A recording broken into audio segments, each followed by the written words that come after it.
Hello வெஸ் உலகின் 7 கண்டங்களில் மிக சிறியது ஆஸ்திரேலியா. இது உலகில் ஒரே நாடாக இருக்கும் ஒரே கண்டம். சில சமயங்களில் ஆஸ்திரேலிய கண்டத்தை சுற்றியுள்ள மற்ற தீவு நாடுகளும் ஆஸ்திரேலிய கண்டத்துடன் சேர்த்து கணக்கிடப்பட்டாலும் நியூசிலாந்து, பப்புவா நியூகினியா மற்றும் பசிபிக் தீவு நாடுகள் போன்றவை புவியியல் ரீதியாக இவை தனித்தனியான நாடுகள். இந்த நாடுகள் புவியியல் ரீதியாக ஓசனியா கண்டத்தின் ஒரு பகுதியாகும். ஆஸ்திரேலியா ஒரு பெரிய நாடாக இருந்த போதிலும் அது எத்தகைய நாடு, ஏன் 90% மக்கள் வசிக்காத பகுதியாக உள்ளது?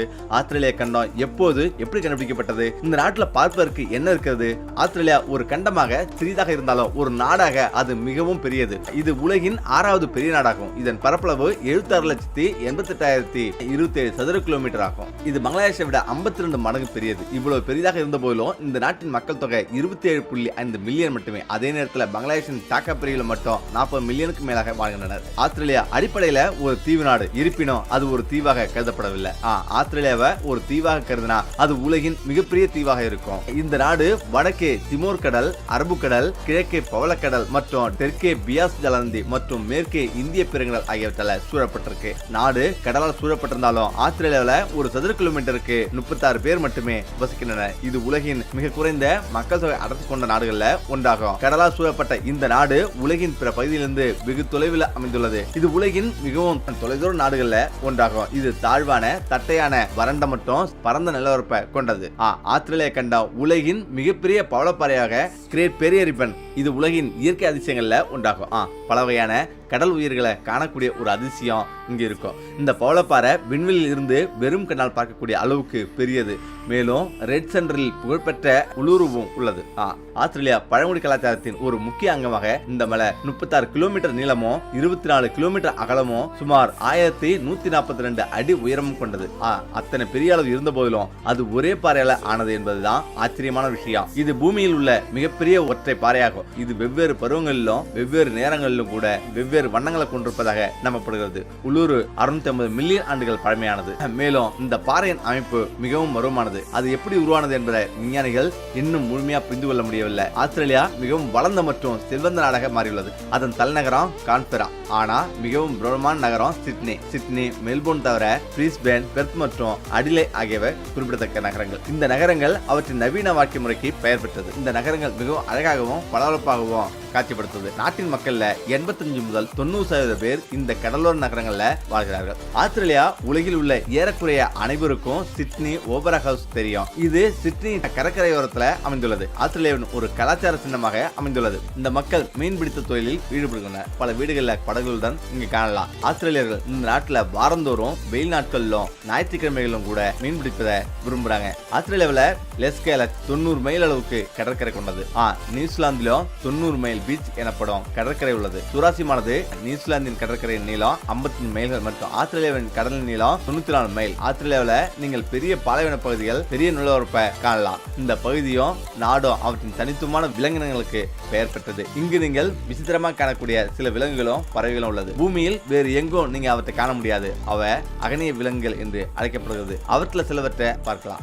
ஆஸ்திரேலியாவின் மிகவும் பிரபலமான விலங்கு மற்றும் ஆஸ்திரேலியாவின் தேசிய சின்னம் கங்காரு. ஆஸ்திரேலியாவிலும் அதை சுற்றியுள்ள நிலப்பகுதியிலும் மட்டுமே காணப்படுகிறது. தோராயமாக 5 கோடி கங்காருகள் உள்ளது. இதுவே நாட்டின் மொத்த மக்கள் தொகையாகும். இந்த விலங்கின் இனப்பெருக்க முறை மிகவும் சுவாரஸ்யமானது. தாயின் வயிற்றுப்பை அல்லது பையில் உள்ள குழந்தை புதிதாக பிறந்த கங்காரு பிறந்த பிறகு குட்டி ஜி என்று அழைக்கப்படுகிறது. அவற்றின் பின்னங்கால்கள் மிகவும் வலிமையானது. அவை மணிக்கு 60 கிலோமீட்டர் வேகத்தில் ஓடக்கூடியது. ஆஸ்திரேலிய மக்கள் கங்காரு இறைச்சியை உண்கிறார்கள். இது இங்கு ஒரு பொதுவான உணவாக காணப்படுகிறது. கங்காரு இறைச்சி அதிக புரதம், குறைந்த கொழுப்பு மற்றும் சத்து நிறைந்தது. உலகின் மிகவும் ஆபத்தான மற்றும் விஷமுள்ள சில விலங்குகளும் இங்கு காணப்படுது. ஆஸ்திரேலியாவின் ஜெல்லி மீன் உலகின் மிகவும் விஷமுள்ள கடல்வாழ் உயிரினங்கள்ல ஒன்றாகும். இது மனித நரம்பு மண்டலம் மற்றும் இதயத்துல விஷத்தை ஏற்படுத்துது. பெல்சஸ் சி பாம்பு கிழக்கு கடற்கரையில இது காணப்படும். இந்த பாம்பு உலகின் மிகப்பெரிய பாம்பாகும். இது மிகவும் விஷமுள்ள பாம்பு. இதன் அனைத்து பாம்புகளும் ஆஸ்திரேலியாவில் காணப்படுது. மேலும் இது சிவப்பு நிற பாம்பாகும். இது மிகவும் விஷத்தன்மை வாய்ந்தது. ஆஸ்திரேலியாவில் பல பகுதிகளில் இது காணப்படுது. ஜெயா ஸ்டோன் ஃபிஷ் இது உலகின் மிகவும் விஷமுள்ள மீன்கள்ல ஒன்றாகும். இது ஒரு கல்லை போல இருப்பதால எளிதில் அடையாளம் காண முடியாது. இதன் மீது கால் வச்சா அது முள்ளு குத்தி மனிதனோட உயிரியே போக்கக்கூடியது நத்தை. இந்த நத்தை பார்ப்பதற்கு அப்பாவித்தனமாக தோன்றாலும் அது மிகவும் கொடியது. ஆஸ்திரேலியாவின் வடக்கு பகுதியில ஆறுகள் மற்றும் கடலோர பகுதியில காணப்படுது. ஏன் இவ்வளவு பெரிய நாடு இருந்த போதிலும் 90% இடங்கள்ல யாரும் வசிக்கவில்லை. ஆஸ்திரேலியாவின் பெரும்பாலான பகுதிகள் ஒப்பீட்டளவில் காலியாகவோ அல்லது மக்கள் வசிக்காத பகுதியாகவோ உள்ளது. இந்த நாட்டின் சுமார் 90%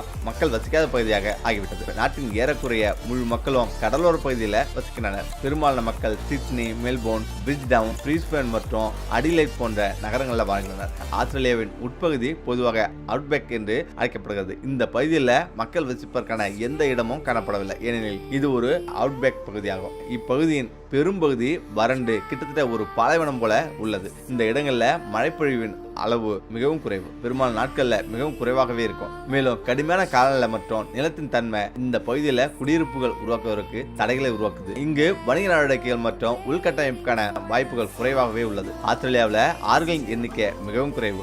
இதன் காரணமா மக்கள் தொகை குறைவாக உள்ள இந்த பகுதியில் கடுமையான தண்ணீர் பற்றாக்குறை ஏற்படுது. இந்த இடங்கள்ல பெரிய காடுகளை காணலாம். இந்த இடங்கள் நகரங்கள் அல்லது பிற இடங்களிலிருந்து வெகு தொலைவில் இருப்பதால எந்த ஒரு தேவைக்கும் நகரத்துக்கோ அல்லது வேறு எந்த இடத்துக்கோ செல்ல நீண்ட தூரம் பயணிக்க வேண்டியுள்ளது. அதே நேரத்தில் இங்குள்ள நில அமைப்பு அவ்வளவு சிறப்பாக இல்லை. புழுதிப்புயல்கள், கடும் வெப்பம், காற்றின் ஓட்டத்துல சிக்கல், இது குடியிருக்க தகுதியற்றது. நீங்கள் ஆஸ்திரேலியாவின் கிராமங்களுக்கு சென்றா ஆச்சரியப்படுவீங்க.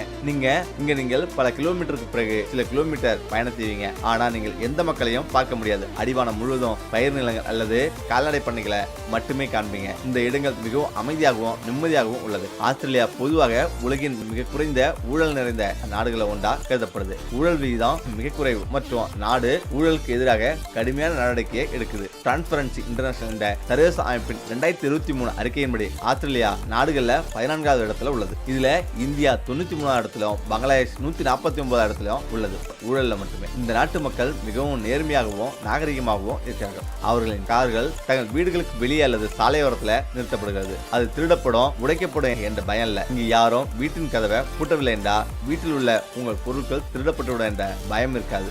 உலகின் வளர்ந்த நாடுகளை போலவே இங்கும் குற்ற விகிதம் மிக குறைவாக உள்ளது. இந்த நாட்டின் காவல்துறை மிகவும் நட்பானவர்கள். அவர்கள் மக்களிடம் மிகவும் நேர்மையாக பேசுகிறார்கள். பேசும்போது அவர்களின் பணிவும் நட்பான நடத்தையும் நன்றாக காண முடிகிறது. 2021ஆம் ஆண்டின் புள்ளி விவரங்களின்படி மத ரீதியாக இந்த நாட்டின் மக்கள் 49% கிறிஸ்தவர்கள், 3% முஸ்லிம்கள், 40% பேர் மற்ற மதத்தினர். ஆஸ்திரேலியா உலகின் பிற பகுதியிலிருந்து மிகவும் தனிமைப்படுத்தப்பட்டுள்ளது. இறக்குமதி செய்யப்படும் அனைத்து பொருட்களும் கடல் அல்லது வான் வழியாக நீண்ட தூரம் கொண்டு வரப்படுவதால போக்குவரத்து செலவு அதிகரிக்கிறது. இதன் விளைவா இறக்குமதி செய்யப்படும் அனைத்து பொருட்களின் விலையும் ஒப்பீட்டளவில் அதிகமாக உள்ளது. நாடு மிகவும் பெரிதாக இருப்பதால ஒரு நகரத்திலிருந்து மற்றொரு நகரத்துக்கு செல்ல பல மணி நேரம் ஆகும். ஆஸ்திரேலியா எப்படி கண்டுபிடிக்கப்பட்டது? சுமார் 65,000 ஆண்டுகளுக்கு முன்பு ஆஸ்திரேலியாவின் பூர்வீக மக்கள் தென்கிழக்கு ஆசியாவிலிருந்து கடல் வழியாக ஆஸ்திரேலியாவின் பிரதான நிலப்பகுதிக்கு வந்ததாக விஞ்ஞானிகள் மதிப்பிடுகின்றனர். அவர்கள் படிப்படியாக கண்டத்தின் அனைத்து பகுதிகளுக்கும் பரவினர். இந்த நாட்டின் பூர்வீக மக்கள் உலகின் மிக பழமையான தொடர்ச்சியான கலாச்சாரத்தில் தங்குபவர்கள். அவர்கள் ஆயிரக்கணக்கான ஆண்டுகளாக இந்த கண்டத்தில் வாழ்ந்து வருகின்றனர். அவர்கள் வந்து தங்கள் சொந்த மொழி, கலாச்சாரம் மற்றும் வாழ்க்கை முறையை தக்க வைத்துக் கொண்டுள்ளனர். சுவாரஸ்யமாக இத்தனை ஆண்டுகளாக ஆஸ்திரேலியாவில் மக்கள் வாழ்ந்திருந்தாலும் 17ஆம் நூற்றாண்டு வரை இந்த தீவு வெளியுலகுக்கு தெரியாமல் இருந்தது. 1788ஆம் ஆண்டு ஜனவரி 26ஆம் தேதி தென்கிழக்கு ஆஸ்திரேலியாவில் உள்ள போக் ஜாக்சனில் நியூ சவுத்தில் முதல் நிரந்தர குடியேற்றம் உருவாக்கப்பட்டது. அது பிரிட்டிஷ் குற்றவாளிகளின் ஒரு குடியேற்றமாக இருந்தது. 1788ஆம் ஆண்டு முதல் பிரிட்டிஷார் தங்கள் குற்றவாளிகளை அனுப்புவதற்காக ஆஸ்திரேலியாவை ஒரு சிறைச்சாலையாக பயன்படுத்தி வந்தனர். இந்த காலகட்டத்தில் 80,000க்கும் மேற்பட்ட கைதிகள் பிரிட்டனில் இருந்து ஆஸ்திரேலியாவுக்கு அனுப்பப்பட்டனர். பிறகு அது சிட்னியாக வளர்ந்தது, ஒரு நகரமாக மாறியது. பிறகு தொடர்ச்சியான நிகழ்வு மூலம் அது இந்துள்ள நிலையை அடைஞ்சிருக்கு. ஆஸ்திரேலியா உலகில் ஒரு பெரிய நாடாக இருந்தாலும் அதன் மக்கள் தொகை ஒப்பீட்டளவில் சிறியது. ஆனா இந்த நாடு அதன் விவசாய உற்பத்திக்கு உலகளவில் அறியப்படுது. பெரிய பண்ணைகள், திறந்த நிலம், வளமான மண் மற்றும் நவீன விவசாய முறைகளின் பயன்பாடு ஆஸ்திரேலியா தன்னை ஒரு முன்னணி விவசாய உற்பத்தி நாடாக நிலைநிறுத்தியுள்ளது. நாட்டின் விவசாயம் முக்கியமாக கால்நடை வளர்ப்பு, பயிர்கள் உற்பத்தி, பழ உற்பத்தி மற்றும் பிற விவசாய பொருட்களை சார்ந்துள்ளது. ஆஸ்திரேலிய பண்ணைகள் மிகவும் பெரியது. இங்கு ஒரு விவசாயி பலாயிரம் ஹெக்டேர் நிலத்தை வைத்திருக்கிறாங்க. விவசாயிகள் நவீன விவசாய இயந்திரங்கள் மற்றும் தொழில்நுட்பத்தை பயன்படுத்துறாங்க. இது உற்பத்தி செலவுகளை குறைத்து உற்பத்தி அதிகரிக்க அதிகரிக்கிறது. மேலும் நாட்டின் வெவ்வேறு பகுதியில் வெவ்வேறு பழங்களை வளர்ப்பதற்கு ஏற்ற காலநிலை உள்ளது. இங்கு விளையும் முக்கிய பழங்கள் ஆரஞ்சு, ஆப்பிள், திராட்சை, மாம்பழம், பெர்ரி, கொய்யா, அவகேடா, கிவி பழம், லிச்சி, அன்னாச்சி, டிராகன் பழங்கள் போன்றவை. ஆஸ்திரேலியா கால்நடை உற்பத்தி மற்றும் ஏற்றுமதிக்கு உலகளாவிய நற்பெயரை கொண்டிருக்கு. கால்நடை வளர்ப்புல ஒரு முக்கிய தொழிலாகும். பெரிய கால்நடை பண்ணைகள்ல ஆயிரக்கணக்கான பசுக்கள் வளர்க்கப்படுது. மாட்டிறைச்சி தொழில் நாட்டின் பொருளாதாரத்துக்கு குறிப்பிடத்தக்க பங்களிப்பு வழங்குது. மாட்டிறைச்சி தொழில் ஆஸ்திரேலியாவின் மிகப்பெரிய விவசாய நிறுவனமாகும். மேலும் பிரேசிலுக்கு பிறகு உலகின் இரண்டாவது பெரிய மாட்டிறைச்சி உற்பத்தியில 60% அதிகமானவை ஏற்றுமதி செய்யப்படுகிறது. முதன்மையாக அமெரிக்காவுக்கு. அமெரிக்கா, கொரியா மற்றும் ஜப்பானுக்கு இறைச்சியை ஏற்றுமதி செய்து 2023 மதிப்பின்படி ஆஸ்திரேலியாவில் சுமார் 20 to 40 மில்லியன் மாடுகள் உள்ளது. இது நாட்டின் மொத்த மக்கள் தொகைக்கு கிட்டத்தட்ட சமம். 1.7 மில்லியன் பால் மாடுகளும் மீதமுள்ளவை சுமார் 2 மில்லியன் இறைச்சி மாடுகளும் உள்ளது. ஆஸ்திரேலியா உலகின் மிகப்பெரிய கம்பளி ஏற்றுமதியாளர். 2022 ஆஸ்திரேலிய கம்பளிகள் மிகப்பெரிய அளவில் வளர்ச்சி அடைந்தது. இந்த துறையின் மதிப்பு 36 பில்லியன் ஆகும். நாட்டில் உள்ள மொத்த செம்மறி ஆடுகளின் எண்ணிக்கை 75 மில்லியன் என மதிப்பிடப்பட்டுள்ளது. இது நாட்டின் மொத்த மக்கள் தொகையை விட கிட்டத்தட்ட 3 மடங்கு அதிகம். ஆச்சரியப்படும் விதமா 1980களின் பிற்பகுதியில் இந்த செம்மறி ஆடுகளின் எண்ணிக்கை சுமார் 18 கோடியாக இருந்தது. உலகில் பலர் கிரிக்கெட் மூலம் ஆஸ்திரேலியாவை அறிந்திருக்கலாம். சர்வதேச கிரிக்கெட்ல உலகின் முன்னணி நாடுகள்ல ஆஸ்திரேலியாவும் உண்டாகும். இந்த வலிமையான அணி கிரிக்கெட்ல பலமுறை உலக கோப்பையை வென்றுள்ளது. முக்கியமாக ஆஸ்திரேலியாவின் தேசிய மொழி ஆங்கிலம். நாட்டில் உள்ள ஏறக்குறைய அனைத்து மக்களும் ஆங்கிலம் பேசுகிறார்கள். பல்வேறு பழங்குடியின சமூகங்கள் இருப்பதால சிலர் தங்கள் சொந்த தாய்மொழியை பயன்படுத்துகிறார்கள்.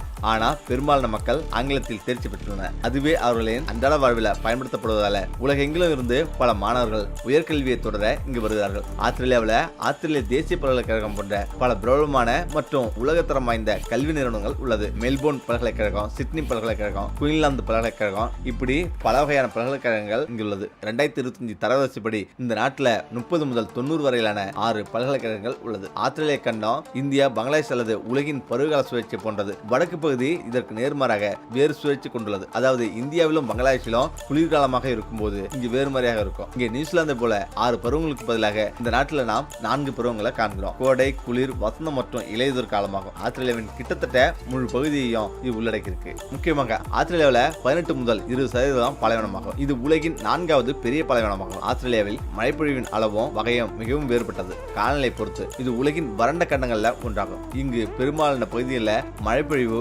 ஒப்பீட்டளவில் குறைவாக உள்ளது. ஆனால் சில கடலோர பகுதிகளில் கணிசமான மழைப்பொழிவு பெறுது. சில நேரங்களில் அதிகப்படியான மழைப்பொழிவு உள்ளது. இந்த நாட்டின் வானிலை மிகவும் மர்மமானது. மழைப்பொழிவால கடுமையான வெள்ளப்பெருக்கு ஏற்படுகிறது. வெப்பநிலை, புவியியல் இருப்பிடம் மற்றும் பருவகால சுழற்சியை பொறுத்து பெரிதும் மாறுபடுது. இது பொதுவாக ஒரு வெப்பமான மற்றும் வறண்ட காலநிலையை கொண்ட நாடாக இருந்தாலும் சில சமயங்களில் குளிர்காலத்துல மிகவும் குளிராக இருக்கும். பனிப்பொழிவுகள் தென்மேற்கு நகரங்கள்ல மிகவும் தாங்க முடியாத அளவுக்கு இருக்கும். இது பல நேரங்களில் 40 டிகிரி செல்சியஸை தாண்டுது.